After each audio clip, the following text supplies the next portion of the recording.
halos lahat ngayon ng mga Filipino boxing fans ay dismayado sa naging laban ng ating kampiyon na si Cuadro Alas kontra dito sa Hapon na si Yukinori Ogoni.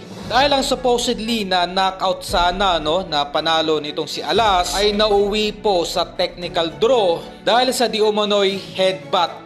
At dito nga ay napinsala ng husto itong si Ogoni.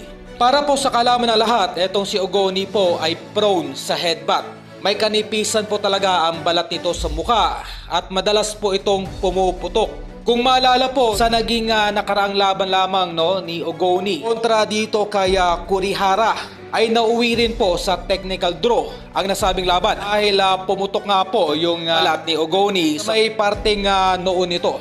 Ganun pa man, kung mapapanood po natin yung video ng nasabing laban ay obviously po ang nagpaputok dito sa balat ni Ogoni sa may parteng noo ay mula po sa malupit na left hook, okay? So wala pong malinaw na headbutt. Sa madaling salita po ay anumang araw ay asahan na natin na maaari pong mabago ang desisyon at mauwi po sa TKO po pabor sa ating kampiyon na si Alas.